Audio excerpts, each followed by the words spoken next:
Tudo bem, doutor Rodolfo Laterza, como é que vai? Vamos inaugurar uma nova temporada do ADEPOLcast. É uma imensa honra recebê-lo aqui, junto com o colega doutor Gustavo, vice-presidente da ADEPOL, o senhor presidente da ADEPOL do Brasil. Vou ler rapidamente aqui o seu currículo, né, para quem está nos assistindo. O senhor é delegado de polícia no estado do Espírito Santo, é mestre em segurança pública e professor da Academia de Polícia Civil do Espírito Santo, é também um dos palestrantes mais requisitados pela sua expertise, tanto na área jurídica quanto na área de ciência policial, e é uma das vozes mais relevantes em todo o Brasil quando o assunto é terrorismo e crime organizado.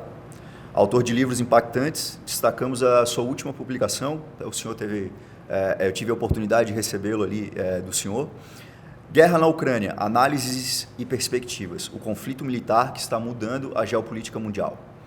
Então, o senhor foi presidente da ADEPOL do Espírito Santo e da Federação Nacional dos Delegados de Polícia Civil e desde 2021 está à frente da Associação dos Delegados de Polícia do Brasil.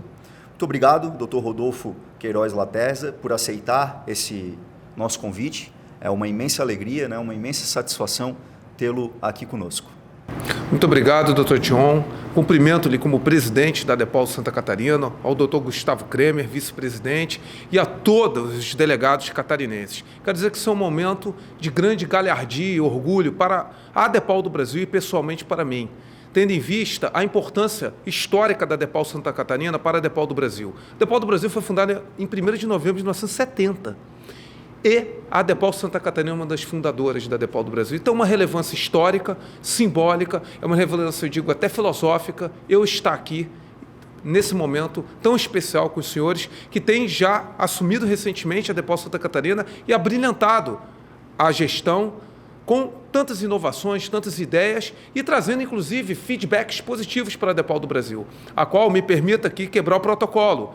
Os senhores já serão impulsados, inclusive, em breve, como diretores da ADEPOL do Brasil, Dr. John, diretor de análises estratégicas, Dr. Gustavo Kremer, diretor de estudos institucionais, em função justamente da relevância a qual os senhores estão tendo para o trabalho da ADEPOL do Brasil em relativo pouco tempo.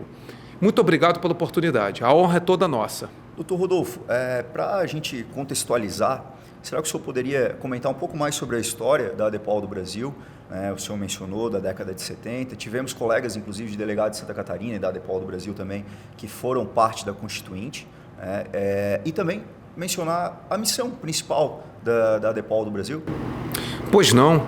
É muito interessante notar que a ADEPOL do Brasil surgiu em 1º de novembro de 1970, durante o ato institucional número 5, o AI-5 do governo Médici. E ali era uma situação complexa. Independentemente de questões ideológicas e políticas, era complexo porque, vamos retomar, só uma rápida análise, a função de delegado de polícia, que em alguns estados era carreira e outros era função, poderia ser avocada, de acordo com determinados critérios, por exemplo, da Lei de Segurança Nacional, por qualquer militar das Forças Armadas. Olha a complexidade, então, de você ter a ADEPOL do Brasil nessa época. Então, ela surgiu no dia 1º de novembro de 1970 para defender os interesses dos delegados de polícia do Brasil. Era algo muito incipiente, muito difícil, e a ADEPOL do Brasil ela teve que primeiro sobreviver durante o regime militar de acordo com aquela realidade institucional. Só que teve uma fase muito mais difícil, o período pós-redemocratização. Porque, lembremos, hoje a função de delegado de polícia ela foi instrumentalizada para a repressão política através dos DOPS, Departamento de Ordem Política e Social. E, consequentemente, havia um forte interesse na Constituinte de 87 de extinguir o cargo de delegado, extinguir até a Polícia Civil e Federal. E ali, o trabalho dos nossos decanos, dentre os quais me permita falar, um delegado aqui de Santa Catarina, ali estava na Assembleia Nacional Constituinte, o Dr. Mário Dutra, foi fundamental para a gente ter o artigo 144, parágrafo 4º, na qual as polícias civis são dirigidas por delegados de polícia de carreira. Então, essa historicidade é importante, porque a ADEPOL do Brasil ela foi já essencial para existir a própria Polícia Civil na Constituinte de 87. E a carreira de delegado de polícia. Então, a ADEPOL do Brasil, ela também se legitimou para ser uma entidade de classe de âmbito nacional perante as ADIs, ações diretas de constitucionalidade e outros mecanismos de controle concentrado no Supremo Tribunal Federal. E, atualmente, é a única entidade da área de segurança pública realmente legitimada. A ADEPOL do Brasil tem cerca de 110 ADIs hoje no Supremo Tribunal Federal. Então, é uma entidade que procura atuar em prol do interesse da carreira e, eu diria, até num quilate maior, das polícias judiciárias e também até da segurança pública do país. Rodolfo, em relação à permeabilidade das associações estaduais, a ADEPOL de Santa Catarina, dentro da ADEPOL do Brasil, dentro do cenário nacional, gostaria que você mostrasse essa importância, né, o que você vê pela sua experiência em relação às decisões políticas que são tomadas dentro do nosso centro do poder do Brasil, né, dentro do Congresso Nacional. O que você consegue encarar assim, de produtivo que as associações de classe de todo o Brasil, a nível estadual, mas principalmente a ADEPOL de Santa Catarina, podem trazer a ADEPOL do Brasil e também podem conseguir de retorno aqui para o nosso estado. Até fazendo uma observação, só para complementar a pergunta, a gente também gostaria de levar para o associado a explicação de como que é a dinâmica de atuação da ADEPOL no cenário nacional e como o Dr. John bem explanou aqui, como as entidades estaduais podem contribuir ou contribuem para esse dinamismo, para essa gestão de ponta feita pela ADEPOL Brasil. Pergunta muito inteligente e pertinente de ambos. A ADEPOL do Brasil hoje, ela congrega, dentre associações e sindicatos, 34 entidades, cerca de 13.700 filiados, delegados de polícia, muita responsabilidade. Mas para isso nós precisamos ter coesão e unicidade e representatividade. Porque vamos pegar paradigmas de outras carreiras que muitas vezes nós olhamos de forma externa, como exemplos assim mais notórios. O Ministério Público tem a CONAMP, a magistratura tem a AMB, Associação de Magistrados do Brasil, os oficiais da PM, tem a FENEM, Federação Nacional das Entidades Militares Estaduais, a COBRAPOL, os agentes, né? As categorias operacionais, enfim, dos demais cargos da Polícia Civil, tem a Confederação Brasileira dos Trabalhadores Policiais Civis, a COBRAPOL. Então, os delegados de polícia têm que ter uma unicidade representativa. Para quê? Para uma defesa coesa da carreira e de seus interesses. Vamos pegar uns exemplos.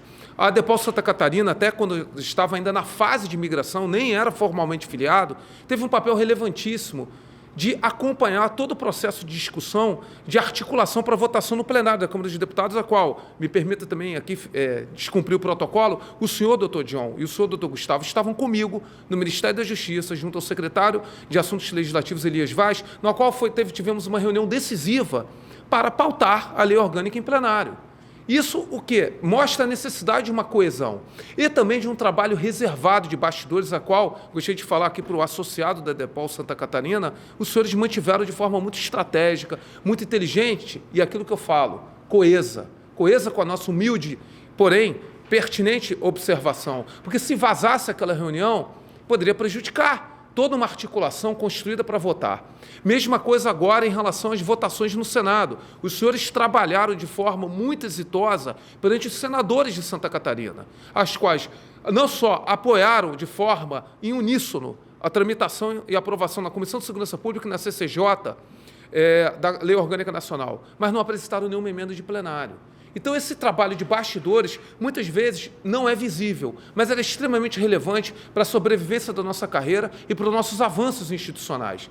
Grande parte dos nossos avanços, muitas vezes, não estão registrados, não estão, digamos, publicizados, mas eles têm justamente a eficácia decorrente o quê? Dessa coesão, dessa disciplina e dessa comunalidade de esforços, dessa convergência de esforços, a qual eu exemplifico aqui na atuação que os senhores foram relevantes para nós, na ADEPOL do Brasil, nesse processo da construção da Lei Orgânica Nacional.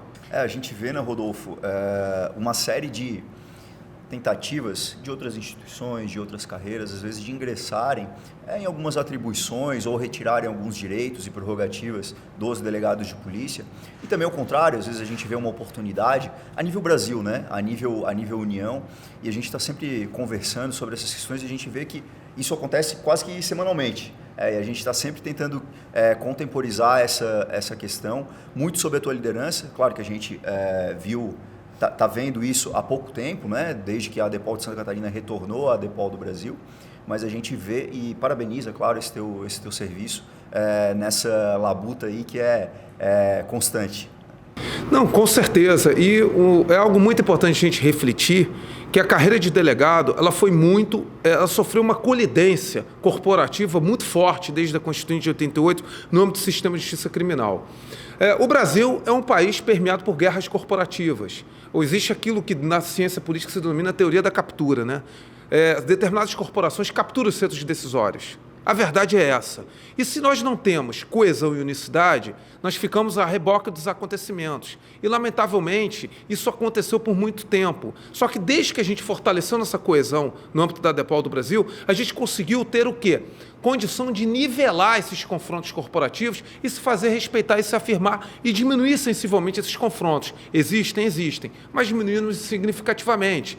Conseguindo delimitar, pelo menos no âmbito da esfera de atuação do Congresso Nacional, aonde cada entidade de classe não pode invadir. Portanto, nós conseguimos mitigar determinadas PECs que estabelecem, ao meu ver, né, ao ver de vários, inconstitucionalidades, como a questão, né, do chamado ciclo completo de polícia, que se a gente for ver, não desagrada só a Polícia Civil, Polícia Federal e a carreira de delegado, desagrada todo o universo da segurança pública, e aqui me permita falar, porque eu tenho muitos amigos lá, inclusive a Polícia Militar. Porque eu preciso aqui destacar uma coisa. Uma PEC, ela sai de uma forma na sua origem. Porém, durante a tramitação, porque ela passa por uma comissão de Constituição e Justiça, e é inaugurada uma comissão especial, ela pode mudar por completo o conteúdo. E se perde o controle desse conteúdo. Então, o que acontece? Os proponentes dessas ideias pseudo-revolucionárias em PECs de segurança pública, muitas vezes não adentram sequer na possível consequência negativa para a própria corporação, a qual querem demagogicamente agradar. Então, é importante a gente ter justamente esse espírito de classe, essa visão estratégica e, me permitam falar, muitas vezes a ADEPOL do Brasil não pode dar publicidade a essas estratégias, como os senhores muito bem trabalharam conosco e acompanharam. Porque, caso contrário, nós perdemos, entendeu? O quê? A contra-inteligência. E a contra-inteligência política. Até nesse ponto, eu gostaria de fazer um link e pedir para que o senhor destaque a importância do trabalho de bastidor frente ao protagonismo. Por quê? Às vezes o associado ele cobra que a gente dê uma notícia antecipada, que anuncia algo, você já sabia de determinado assunto, não foi publicizado e assim por diante. Mas existe toda uma função estratégica, né? Na verdade, a gente faz uma formação de opinião nos bastidores com o fim da gente chegar do objetivo, que é o interesse da carreira dos delegados de polícia e, sobretudo, das polícias civis. Então, eu gostaria que o senhor explicasse, para ficar bem fácil para os nossos associados entenderem, como é que funciona esse trabalho de bastidor? O senhor agora elencou um pouco como é que é uma tramitação de uma emenda constitucional, para o pessoal entender que passa por comissões, que passam por emendas, passa por prioridades de votação ou não, e assim por diante. A pergunta é muito pertinente, doutor Kremer. E eu gostaria de destacar, vamos pegar um exemplo então da votação da Lei Orgânica Nacional das Polícias Civis em plenário, que é algo que estava há 35 anos parado. Primeiro, a Lei Orgânica Nacional tinha 4 versões. Então, a gente teve que selecionar aquela que, em termos regimentais, ficaria mais fácil de trabalhar, que era o PL 1949-2007. Encaminhado por quem? Pelo presidente Lula. Porque a Lei Orgânica Nacional ela não é de iniciativa parlamentar, é iniciativa do Executivo, da Presidência da República, porque é competência da União legislar sobre organização de direitos e deveres das polícias civis. Portanto, primeiro, o que tivemos que fazer? Conseguir um requerimento de urgência de plenário. Porque se não consegue um requerimento de urgência de plenário, ia passar por Comissão de Segurança Pública, Comissão de Constituição e Justiça, Comissão de Trabalho, Comissão de Fiscalização e Serviço Público, Comissão de Finanças.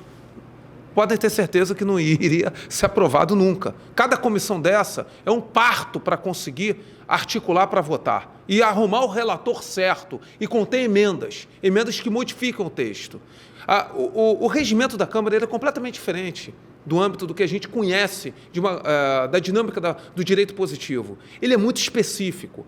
E ele, digamos assim, ele tem umas amarras que só quem convive lá conhece.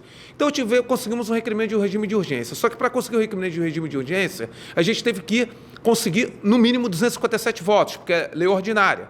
Então, você tem que cumprir esse quórum. Para isso, tivemos que ir nos líderes de blocos parlamentares que compusessem esses 257. Conseguimos o requerimento de urgência, despachamos para a mesa diretora. O presidente da Câmara tinha que despachar para votar o requerimento de regime de urgência. E ele tem a prerrogativa de votar a hora que ele quer. Conseguimos votar no último dia. Agora, toda essa dinâmica passou por negociação em líderes partidários, indo conversar com determinadas personalidades que tivessem condições de influenciar essa dinâmica. Imagina se a gente dá publicidade a isso. Se a gente lança toda essa dinâmica de atuação no WhatsApp, ou no Facebook, ou grava. Então, o nosso trabalho não pode ter certas divulgações. Porque, vamos pegar aqui um parâmetro analógico, nós somos delegados de polícia. Imagina se a gente falar das estratégias de investigação de casos complexos e jogar para a imprensa. Então, a grosso modo, é a mesma coisa na nossa dinâmica. Votação em plenário. Eu, junto com o deputado Fábio Costa, eu articulei junto com ele, né, para ir em cada líder partidário, só que eu não fui só uma vez. Eu fui 3, 4 vezes no líder do PT, o Zeca Dirceu, que até foi muito parceiro. E fui em vários líderes. Tinha líder partidário que mandava eu conversar com o chefe de gabinete, Paradigme, que era ele o responsável por analisar tecnicamente se dava certo ou não. Mesma coisa em relação a outro bloco parlamentar, que você não fala nem com o líder, você fala com o presidente do partido. Imagina se eu saísse em cada foto para essa tratativa. Conversei hoje com o líder do partido tal para tratar da articulação para votação em plenário da lei orgânica. O que ocorreria? Iria se intervenção, não teria alguma intervenção de forças externas atrapalhando o processo? Pior, é triste falar, e aqui humildemente eu vou fazer um testemunho, não só forças externas, mas forças internas. Não vou, assim, especificar, mas até nas emendas de plenário agora do Senado, teve 2 emendas que foram ideias de colega que, para satisfazer interesse próprio, foi num senador influenciar erroneamente o senador foi muito atencioso conosco, reconheceu que não sabia, teve humildade de retirar a emenda, mas foi induzido por quem? Por gente da nossa carreira, que descontextualizado do nosso trabalho e da entidade de classe local, que é parceira nossa, foi lá por iniciativa pessoal. Por isso eu faço um clamor a cada delegado e delegada de polícia. Por mais que, de repente, não tenha uma simpatia com a liderança da entidade local, respeite quem ali está. Porque ele está contextualizado da realidade da luta política e classista. É algo que tem que ser visto de forma impessoal e de uma forma coesa, dentro de uma dinâmica de respeitabilidade. Porque, acima de tudo, são voluntários para estarem fazendo um trabalho que a maioria não gosta ou não quer ou não tem paciência. Porque, vou falar com muita humildade, cada reunião dessa de um colégio de líderes, às vezes você toma um chá de cadeira de horas, que faz parte, porque a agenda de um parlamentar é muito difícil. E você conseguir marcar também aquela reunião, às vezes é difícil, você tem que ir num canal certo. Então, são questões que não têm como ser publicizadas, mas que fazem toda uma diferença na ponta para a nossa carreira existir e se fortalecer. A mesma coisa se dá, humildemente falando, no âmbito local, quando os senhores, por exemplo, estão negociando os benefícios específicos para a carreira. Se der publicidade do que foi tratado numa dinâmica de reunião de secretariado, vai se perder tudo. Rodolfo, presidente, em lei orgânica nacional, então, momento histórico, né, de fato, para a Polícia Civil, queria que você contextualizasse, né, mostrasse desde quando as polícias civis estão com essa luta e desde quando a ADEPOL do Brasil está labutando internamente para fazer essa engrenagem rodar de fato e como é que ela está atualmente, né? A gente sabe que ela foi aprovada na Câmara, está indo agora para o plenário do Senado. Gostaria, então, que você mencionasse, se explanasse um pouquinho mais sobre a nossa lei orgânica nacional. É uma história muito interessante que a gente vê a dificuldade de se construir projetos de leis estruturantes para a segurança pública. Não vou nem falar só para as polícias civis. Temos 4 versões da lei orgânica no Congresso Nacional. A primeira de 1998. De 1998, do governo Fernando Henrique. No governo Fernando Henrique teve uma outra versão de 2002. Enfim... E outra em 2004, no governo Lula, em 2007, que é o atual PL 1949, que foi aprovado na Câmara e se tornou o 4503 de 2023 no Senado. Nunca havia consenso. E eu lembro que, em junho de 2019, tivemos uma primeira reunião com a Cobrapol, o nosso presidente falecido, Dudu, Carlos Eduardo Benito Jorge, né, que tanto devemos a ele, até por sermos delegados de polícia, por tudo que ele deixou de legado por nós. Inclusive a 12830, me perdoe assim, só quebra de protocolo, e a 12850 são fruto do trabalho dele. E olha a dinâmica, olha o legado que ele deixou. E 6 meses antes dele falecer, começamos a primeira reunião para tentar um acordo com a Cobrapol. A primeira coisa que ele deixou claro para a Cobrapol: discuto tudo, menos mexer na atribuição do delegado de polícia. E ali o presidente da Cobrapol, né, procurou conversar, o André Gutierrez, do Paraná, e começamos uma conversação.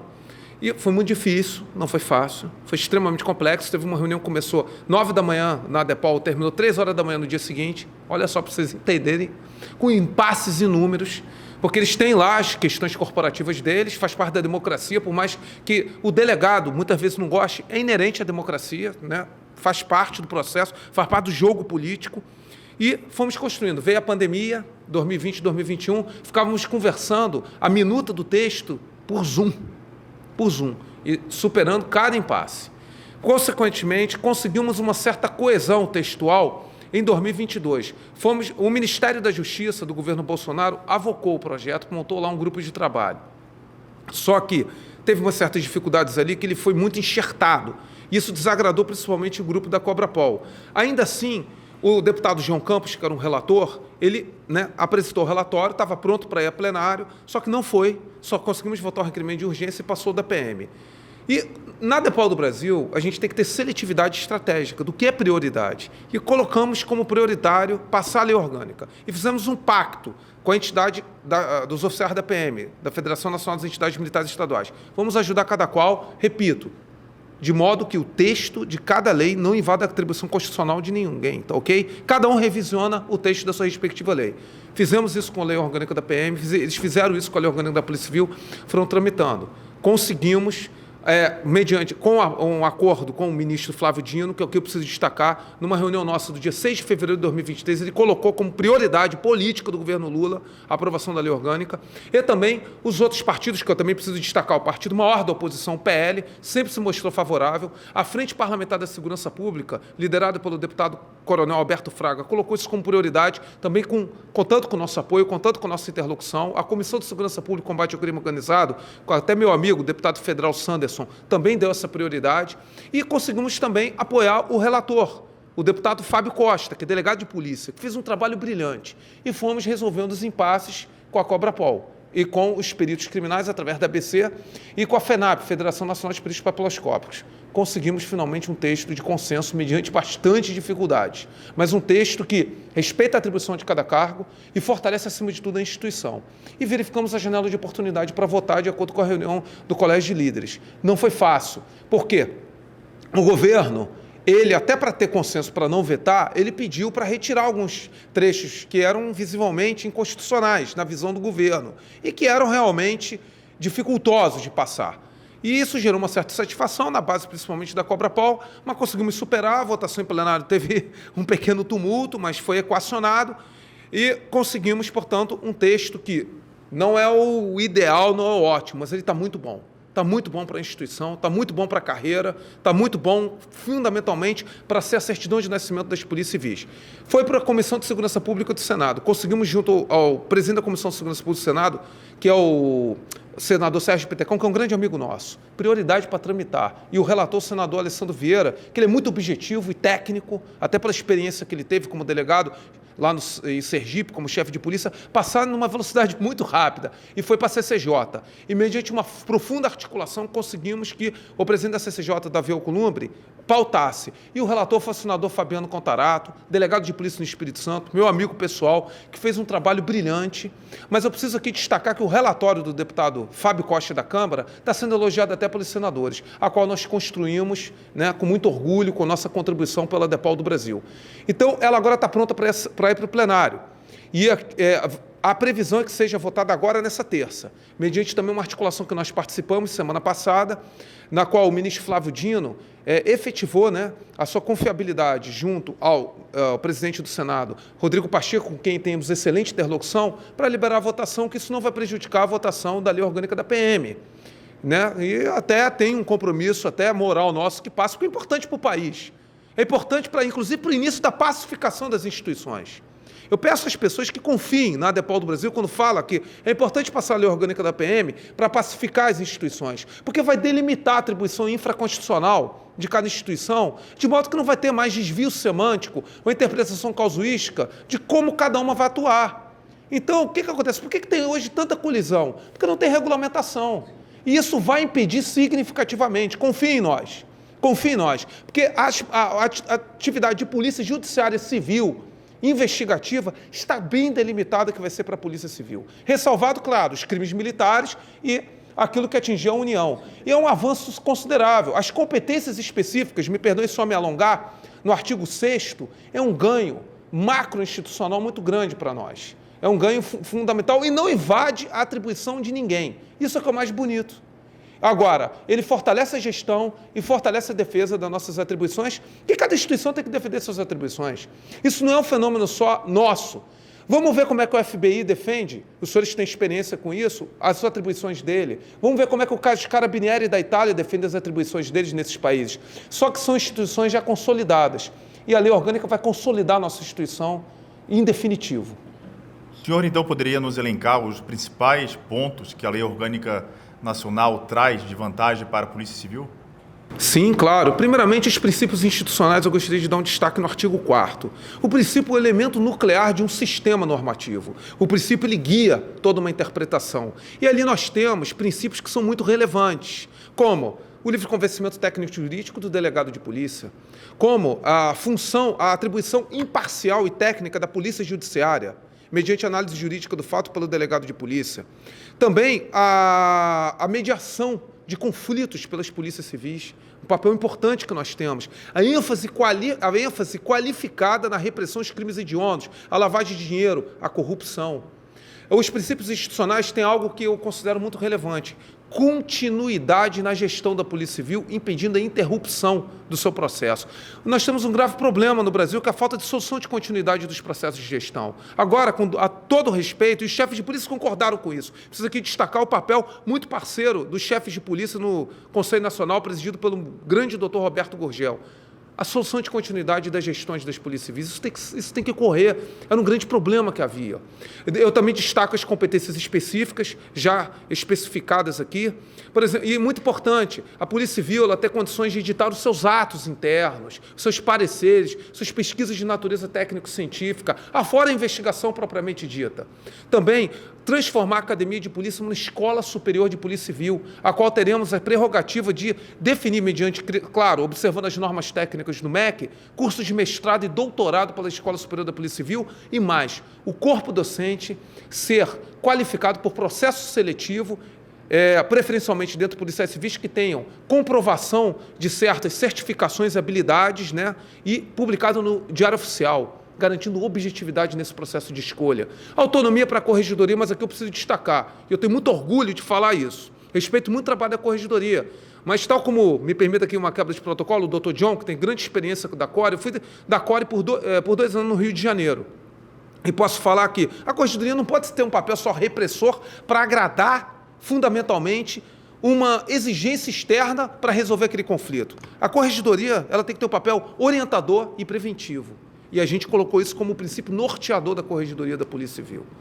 Outro ponto, a previsão de criação dos laboratórios de lavagem de dinheiro, das unidades de interceptação telefônica nas polícias civis. Me permita falar a expressão da Coordenadoria de Operações de Recursos Especiais na Polícia Civil, porque eu sei que é importante a gente ter o nosso grupo tático operacional, uma nova arquitetura de inteligência, uma seção específica das unidades de inteligência na Polícia Civil, algo que há muito nós nos ressentimos. Estávamos até debatendo, antes desse podcast, sobre esse problema, adequando finalmente as polícias civis à Política Nacional de Inteligência e ao CISBIM. Fundamentalmente, um pleiade de direitos previsto no artigo 31, direitos inúmeros, que terão que ser regulamentados nos estados, mas alguns auto-aplicáveis. E eu gostaria de destacar que, às vezes, não é só financeiro, é respeito ao nosso policial civil, que eu reputo que foi, assim, contribuição direta nossa pela nossa experiência de 22 anos de carreira. Precedência nas audiências judiciais para todo policial civil. É um absurdo o policial civil ser convocado para uma audiência, como testemunha de acusação, ficar 6 horas aguardando e ela ser cancelada. Isso não tem condição, isso é respeitabilidade.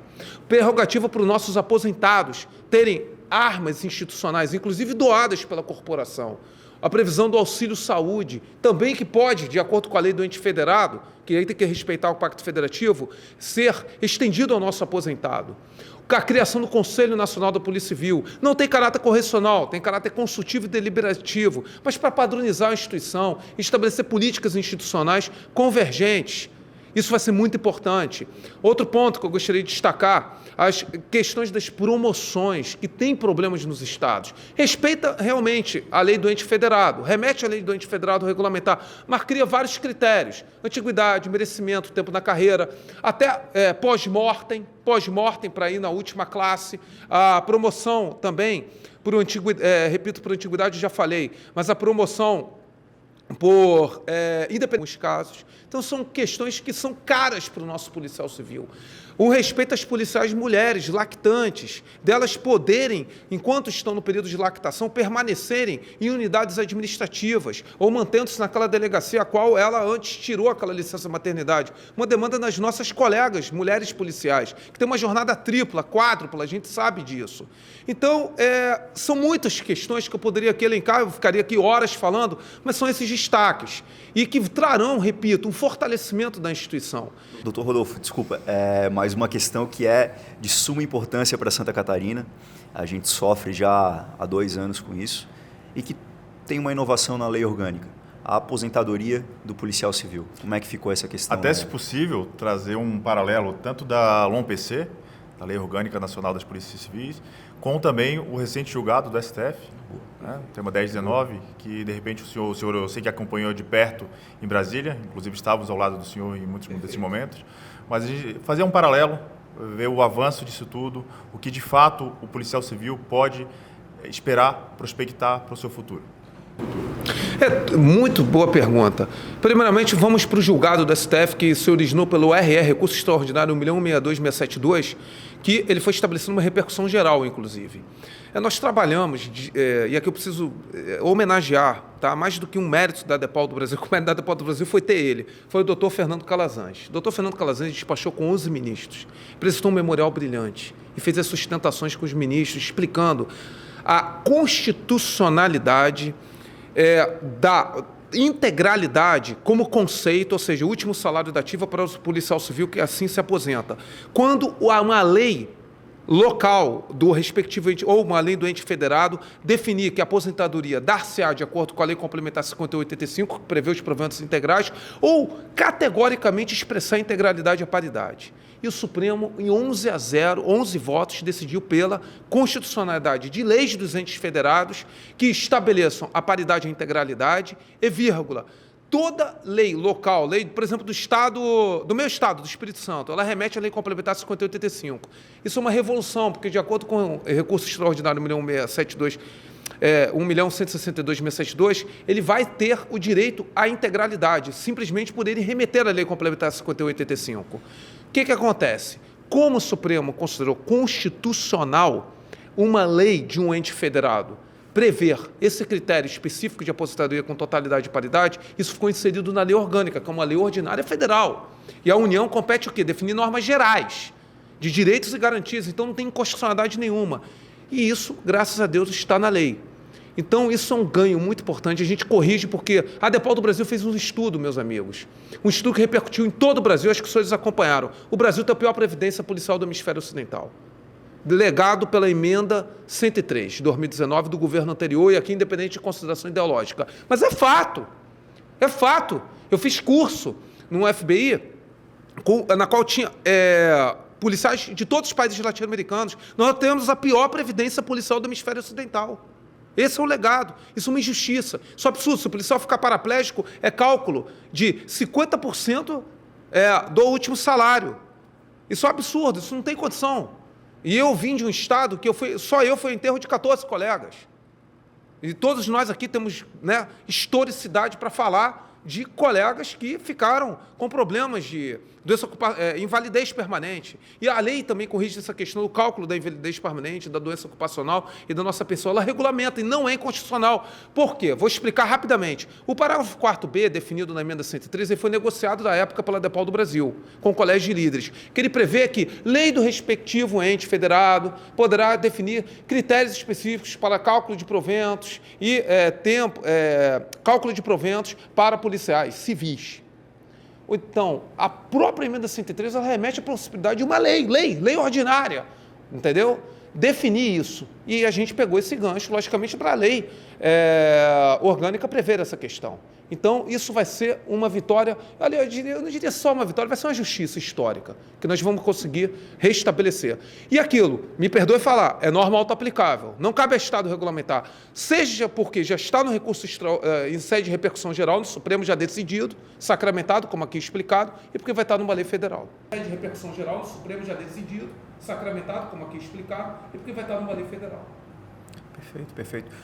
O senhor acredita, então, que com essa certidão de nascimento das polícias civis no Brasil todo, a lei orgânica nacional, ela faz com que as atribuições dos delegados de polícia sejam alçadas a um novo nível, ou pelo menos legitimadas, né, perante toda a sociedade, mas principalmente perante o meio político e os meios institucionais? Sem dúvida alguma. Eu vou dizer aqui, porque esse podcast vai ser assistido pelos nossos companheiros, colegas, né, policiais civis, inclusive vários filiados da Cobrapol. Quero destacar que as atribuições do delegado saem fortalecidas, mas também, no limite das atribuições de cada cargo, todos os cargos vão sair fortalecidos, porque a Polícia Civil funciona como uma engrenagem. Então, o delegado de polícia ele vai ter suas atribuições fortalecidas, no âmbito técnico-jurídico que lhe é próprio, e os nossos policiais de diferentes cargos também. Por exemplo, aqui eu vou falar com muito orgulho, o senhor, doutor Kremer, foi agente, doutor João tem experiência policial, né, egresso da Polícia Militar, da nossa co-irmã, com muito orgulho, diga-se de passagem, né, e eu também. Eu fui inspetor da Polícia Civil do Rio.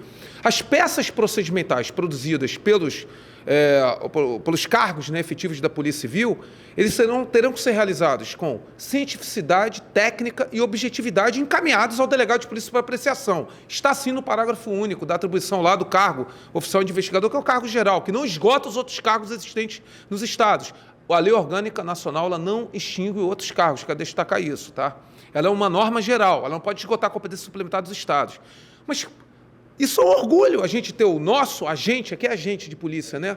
Produzindo um relatório de local de crime com técnica, objetividade e cientificidade. E encaminhar para o delegado de polícia para sua análise técnico-jurídica e científica também.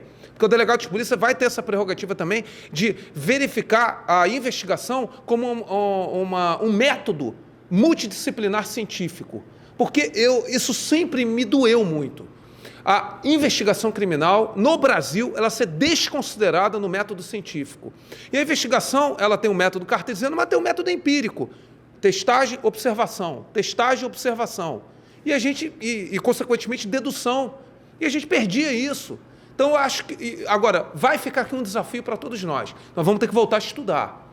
Vamos ter que voltar a estudar porque nós estamos colocando a recognição visiográfica como método de investigação da instituição policial civil, claro, determinada pelo delegado, ok? Diferentes técnicas ali contempladas dentro das atribuições de competências específicas da Polícia Civil. E se a gente não se preparar, vai valer aquilo que, tristemente, aí aqui é uma provocação ao delegado e delegada que assistir. Nós temos 41 prerrogativas estabelecidas em legislação infraconstitucional para o delegado de polícia, no nosso ordenamento jurídico. Se a gente não usar, não vai dar certo. Posso só pegar um exemplo? Nós temos a prerrogativa da representação da insanidade mental do investigado e até do acusado, no Código de Processo Penal. Eu estava conversando com a presidente do Conselho Federal de Psicologia numa audiência pública, muito triste o delegado não utilizar isso. Por quê? Impede que um indivíduo que é esquizofrênico, um indivíduo que é inimputável, se submeta a uma denúncia, seja encarcerado e só depois seja verificado que ele precisa de uma medida de segurança detentiva. E gerando, portanto, só fazendo a aferição do critério de periculosidade no processo de conhecimento, sendo que nós temos essa prerrogativa no inquérito, mas não usamos, e até em alto apartado. Por exemplo, eu tenho muito orgulho de ter trabalhado na Lei 14.344/2021, que dispõe diversos procedimentos para crimes praticados em ambientes de violência doméstica e familiar contra idoso e criança. Nós temos ali várias prerrogativas, até medida cautelar substitutiva de prisão para o delegado de polícia aplicar e depois comunicar ao juiz em 24 horas, que nem tem na lei da violência contra a mulher, na Lei Maria da Penha, 11.340. Nós temos poder geral de cautela, de convocar conselho tutelar. Não estamos usando adequadamente. Eu sei que nós temos uma inflação legislativa que torna difícil acompanhar, mas temos uma provocação aqui humilde. Nós, pela ADEPOL do Brasil, com as nossas instâncias parceiras como a ADEPOL Santa Catarina, tão logo esta lei entre em vigor, construir uma doutrina para todos nós cumprirmos o que está na lei. Senão ela vai ficar aquilo que Ferdinand de La Salle falava na essência da Constituição, letra morta, uma letra de papel, letra fria de papel, e a gente não pode permitir isso. É muito triste. A ADEPOL do Brasil participou da lei do SUSP, a Lei 13.675 de 2018. É uma lei muito importante para a segurança pública, ela não invade a atribuição de ninguém, não é aplicado. Tanto que não é aplicado, e é triste não ser aplicado, os princípios, as diretrizes, que a gente até luta para ter uma comissão externa, na Comissão de Segurança Pública e Combate ao Crime Organizado, para fiscalizar a lei do SUSP nos estados. Por exemplo, o artigo 158G, aprovado no pacote anticrime, na Lei 13.964 de 2019, ela determina o quê? Que todos os materiais inerentes à cadeia de custódia têm que ficar no arquivo central, de uma central de custódia. Não é mais para ficar material apreendido nas delegacias. Uma lei federal, há 4 anos. Até hoje, não se cumpriu, não se criou nenhum arquivo central. Aí estão lá nossas delegacias abarrotadas de material apreendido. Então, são coisas que não adianta estar na lei. Nós temos que criar uma cultura de cumprimento. Nós somos delegados de polícia. Então, fica essa provocação para nós fazermos, sabe, toda uma reflexão. Teremos um desafio ainda maior do que aprovar essa lei, fazê-la cumprir. Nos parece, que aliás, me parece, não sei se o Gustavo concorda comigo, que o Brasil, país gigantesco, continental, é dividido em 26 estados da federação, né, mais o Distrito Federal, tem realidades extremamente distintas, culturais, sociais e institucionais, do Rio Grande do Sul até Roraima. Me parece que essa lei orgânica nacional, ela vem sedimentar, traçar uma régua naquilo que é a Polícia Civil, apesar de ser estadual, aquilo que é a Polícia Civil no Brasil, e aquilo que é o cargo de delegado de polícia no Brasil. Não sei se você concorda comigo, Gustavo, se você tem, de repente, alguma outra ponderação, Rodolfo também. Olá, Rodolfo, por favor. Sem dúvida alguma, porque cristaliza esse sacramento em caráter infraconstitucional, embora o delegado já esteja institucionalizado na 12.830, mas consolida o delegado em nível institucional. Porque a 12.830, se formos analisar, ela não remete à atuação do delegado no processo de gestão da instituição. E isso é muito ruim. E a lei orgânica traz isso, né, Rodolfo? Traz isso. Me perdoe lembrar. Hierarquia. Sem dúvida. A hierarquia, a disciplina. E o que eu falei com meus companheiros da Cobrapol? Toda instituição tem que ter hierarquia. Vocês precisam ter hierarquia entre os próprios cargos, dentro dos cargos. E nós estamos fortalecendo, inclusive, nesse âmbito, mas cada qual dentro das suas atribuições legais e constitucionais. E pegar um exemplo do processo de gestão, o senhor falou algo que veio um insight, que eu considero dos mais fantásticos. Tivemos apoio do Conselho do Chefe de Polícia. O chefe de polícia, o delegado-geral, ele, uma vez nomeado pelo governador, ele vai ter um prazo de 30 dias até sua nomeação para apresentar um planejamento estratégico de gestão em 5 métricas objetivas que nós criamos. Com previsão de capacitação continuada do efetivo, o estudo do índice analítico de criminalidade, qual vai ser as prioridades da instituição, grosso modo aqui falando. Isso vai ser um ganho fantástico, porque nós vamos ter uma previsibilidade do que aquele gestor vai fazer. Até seja para ajudá-lo, para fazer o Estado poder cumprir, seja para fins mesmo, né, de poder cobrar. Então, isso é uma accountability que a gente tanto estuda e que é trazido, né, pela doutrina da responsabilidade objetiva no âmbito da administração pública norte-americana. Nós não estamos inventando a roda, mas isso vai ser algo fundamental, mas aí que vai, precisamos fazer cumprir. Para isso, é muito importante o engajamento. E o colega delegado de polícia, uma vez sancionada a lei, estudar a lei. Ah, mas não gostei de um dispositivo. Entendam, o Congresso Nacional não é ali a expectativa do que nós queremos, a expectativa do possível dentro das nossas convicções, dentro da nossa defesa classista, claro, mas a gente não pode querer tudo. O doutor João apontou aqui, são 27 entes federativos, né? Tem que atender todos os estados. Então, é claro que a realidade de cada estado, pode ter um estado que é mais avançado, na sua legislação própria e assim por diante, mas essa ideia é uniformizar, para a gente ter uma unicidade e, com isso, fortalecer a carreira da Polícia Civil. Perfeito. Inclusive, está no princípios institucionais da Polícia Civil, padronização e uniformidade. Isso aí é tão importante, porque o que acontece? Lógico, não esgota a peculiaridade dos estados, como Vossa Excelência muito bem falou. Todavia, nós precisamos ter uma uniformidade, pelo menos doutrinária. Não há condições de nós termos descasamentos de certos procedimentos. Vou pegar um exemplo. Nós ainda somos muito incipientes operações transfronteiriças em comum. No planejamento operacional de estados limítrofes, isso é muito ainda incipiente. Depende dos colegas se conhecerem. Isso agora vai ser política de gestão. Então, queira ou não, por mais que os colegas não se entendam, vamos supor, isso é uma política institucionalizada e que vai fortalecer sobremaneira. Outro ponto que eu gostaria de destacar: os atos interna corporis da Polícia Civil vão ser preservados, porque nós temos, por vezes, uma deturpação da teoria dos poderes implícitos. Quem pode o mais, pode o menos, que isso é uma deturpação, tá, da teoria dos poderes implícitos. Que, por exemplo, o controle externo da atividade policial exercida pelo Ministério Público pode até entrar em atos internos. Isso aí vai ficar bem delimitado agora. Os atos internos, os atos de legalidade internos são inerentes às polícias civis. Isso é muito importante para nós. E vai estar numa lei federal, impedindo, portanto, essas interpretações. Porque, consequentemente, isso gera uma insegurança jurídica para a instituição, para a gestão e para quem está na ponta. Isso é outros ganhos que eu gostaria aqui de destacar. Autonomia, né, funcional, não adianta. Exatamente. O que acontece? Os colegas, às vezes, pensam, precisamos ter autonomia funcional, administrativa. As autonomias funcionais administrativas, às vezes, não vêm com a palavra explícita autonomia administrativa, que não adianta nada. Você tem um conceito jurídico abstrato como esse. Autonomia administrativa, se não está materializado na lei, como o senhor muito bem verificou, o que é uma autonomia administrativa? Por exemplo, o Conselho Superior de Polícia Civil, ele vai ter a prerrogativa de estabelecer a previsão orçamentária da Polícia Civil para poder, claro, encaminhar para o governador, para a Secretaria de Orçamento. Isso é um avanço. É um avanço para a gente, pelo menos, saber qual a prioridade que a gente precisa. Se o governo vai alocar essa previsão orçamentária na LOA, na Lei Orgânica, na Lei Orçamentária Anual, aí é outra questão, mas já é um ganho. Já é um ganho para a gente ter a condição da gente estudar o nosso orçamento, porque muitos estados, as polícias civis não conseguem nem ela saber o que ela pode priorizar. Ela depende da Secretaria de Segurança Pública definir o que ela precisa. E não pode isso acontecer. E mais, só para concluir, o chefe do órgão da Polícia Civil é delegado de polícia, de carreira e última classe em atividade. E a Cobrapol nos apoiou isso, em atividade. A gente respeita os aposentados, sem dúvida, mas não dá para ter certa situação, como já está prestes a acontecer, de quem não é do quadro da instituição, chefiar a instituição. Isso é assustador. Isso é inaceitável.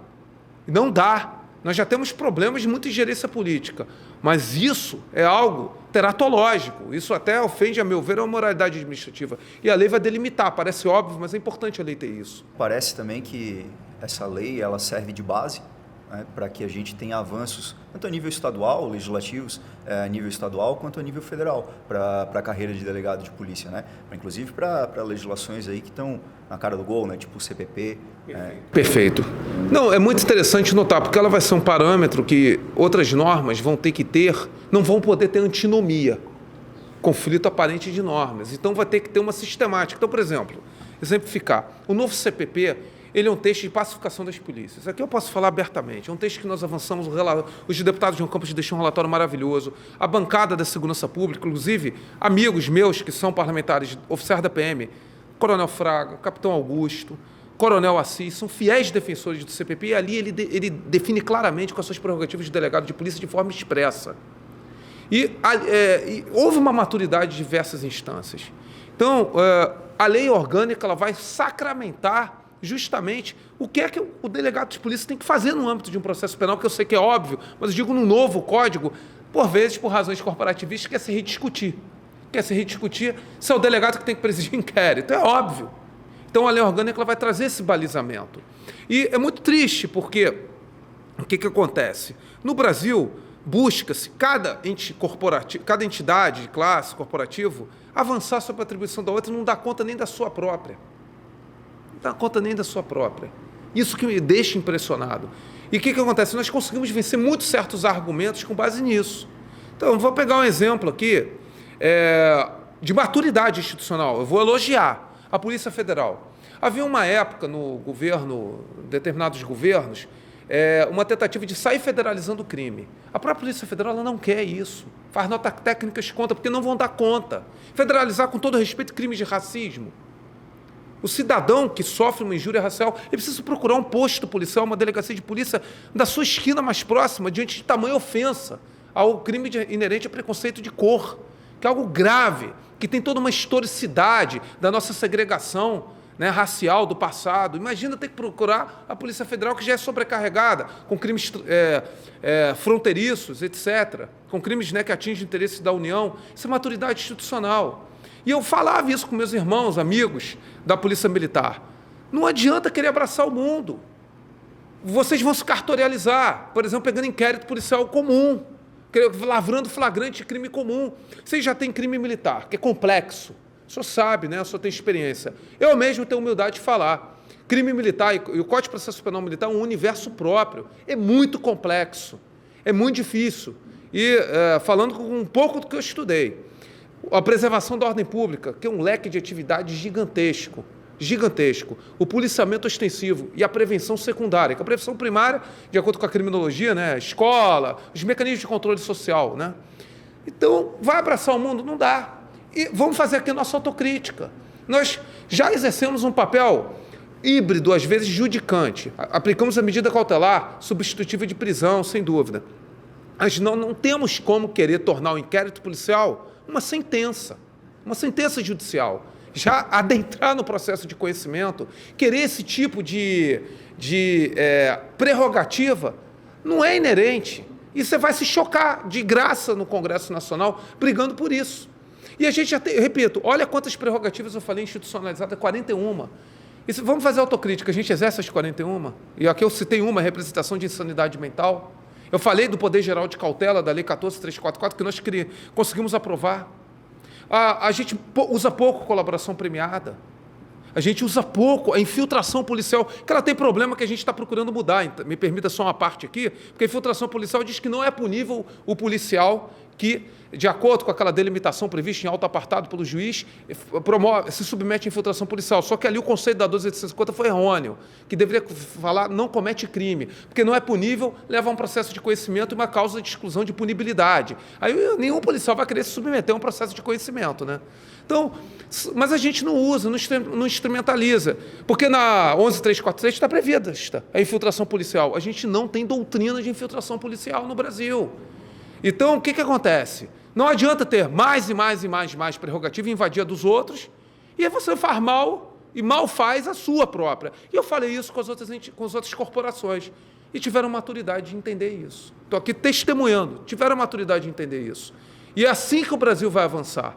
Porque, vamos falar, a unificação das polícias. O Brasil é um país de dimensão continental. Quem fez curso nos Estados Unidos sabe, os Estados Unidos tem 5 mil agências policiais.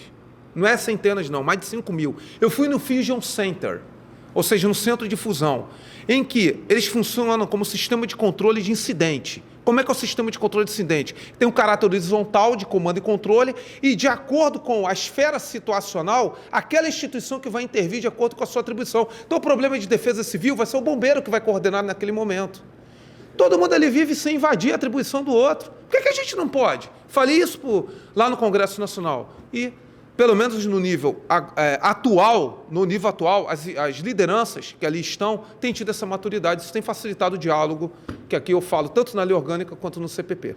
Perfeito. Rodolfo, obrigado pela tua presença. Quero te agradecer por uma luta em 3 frentes que a gente vê assim que é bem nítida, né, essa luta da tua parte.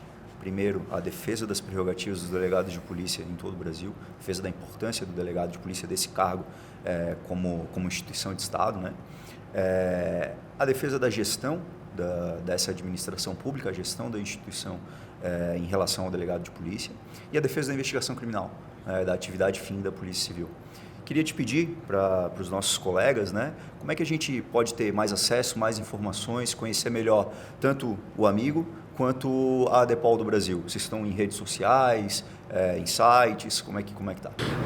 Obrigado, antes de mais nada agradecer, parabéns pela iniciativa, por esse podcast espetacular, e a qual nós iremos fazer a divulgação até, inclusive, maciça pela ADEPOL do Brasil. Parabéns pelas perguntas, pela interlocução, parabéns pela condução dos senhores.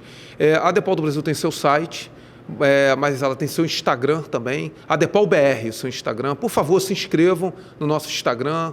Ali tem ele é bastante atualizado, o nosso site também é bastante atualizado, mas independentemente disso, por favor, manda um e-mail para a ADEPOL do Brasil, através do Dr. John Vieira e através do Dr. Gustavo Kremer, que eu já considero meus amigos, entre em contato com eles para saber alguma dúvida, tirar alguma dúvida da nossa atuação nacional, ou eu sou muito acessível, mesmo com a interlocução do Dr. John, podem pegar meu contato, por às vezes trazer uma ideia, trazer um testemunho, trazer uma situação, mas eu falo sempre na intermediação dos senhores, porque os senhores são a representação da ADEPOL do Brasil aqui. E eu gosto muito de louvar isso e, orgulhosamente, também são nossos diretores. Portanto, muito obrigado e, por favor, finalmente, compareçam também aos seminários da DEPOL do Brasil. Faremos um seminário específico aqui em Santa Catarina, faremos um evento ano que vem, que vai ser em Brasília, vai ser, na verdade, em Goiás, próximo a Brasília, num resort.